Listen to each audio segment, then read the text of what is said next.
Friends, జైలులో ఇద్దరు హత్య రాష్ట్రమంతా షాక్. ఈ విషయాన్ని తెలుసుకునే ముందు వీడియో మీరు కంప్లీట్గా చూడండి. అప్పుడే మీకు కంప్లీట్ ఇన్ఫర్మేషన్ ఏంటో అర్థమవుతుంది. అదేవిధంగా చాలామంది వీడియో చూస్తున్నారు కానీ సబ్స్క్రైబ్ చేసుకోవడం మాత్రం మర్చిపోతున్నారు. దయచేసి సబ్స్క్రైబ్ చేసుకోండి.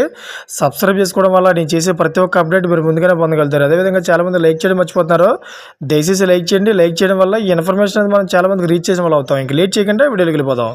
ఫ్రెండ్స్, పోలీసులు తెలిపిన వివరాల ప్రకారం శుక్రవారం అర్ధరాత్రి ఘర్షణ జరిగింది. ఈ నేపథ్యంలో తీవ్రంగా గాయపడిన నలుగురు ఖైదీలను ఆసుపత్రికి తరలించారు. వీరిలో ఇద్దరు మృతి చెందినట్టు వైద్యులు నిర్ధారించారు. మరో ఇద్దరు ఖైదీల పరిస్థితి విషమంగా మారింది. మెరుగైన చికిత్స కోసం వారిని పాటియాలా ఆసుపత్రికి తరలించారు. ఈ సందర్భంగా డాక్టర్ కరణ్దీప్ కహెల్ మాట్లాడుతూ, తీవ్రంగా గాయపడిన నలుగురు ఖైదీలను జైలు నుండి ఇక్కడికి తీసుకొచ్చేవారని, వారితో ఇద్దరు మృతి చెందారని, అదేవిధంగా మరో ఇద్దరికి పరిస్థితి విషమంగా ఉందన్నారు. వారిని పటియాలకు రిఫర్ చేశామని తెలిపారు. మరణించిన ఖైదీల పేర్లు హర్ష్, ధర్మేంద్ర అని పోలీసులు పేర్కొన్నారు. ఈ ఘర్షణలో గగజ్జత్ సింగ్, అదేవిధంగా మహమ్మద్ అరీఫ్ గాయపడ్డారు. ఖైదీలు నిద్రించడానికి తమ బ్యారక్కు వెళ్తుండగా సిమ్రన్జీత్ తన సహచరుల సహాయంతో హర్ష, ధర్మేంద్రపై దాడి చేశాడు. నిందితులు ధర్మేంద్ర, హర్షలపై కట్టర్తో మెడ, ఛాతీ, నోటిపై దాడి చేశారు.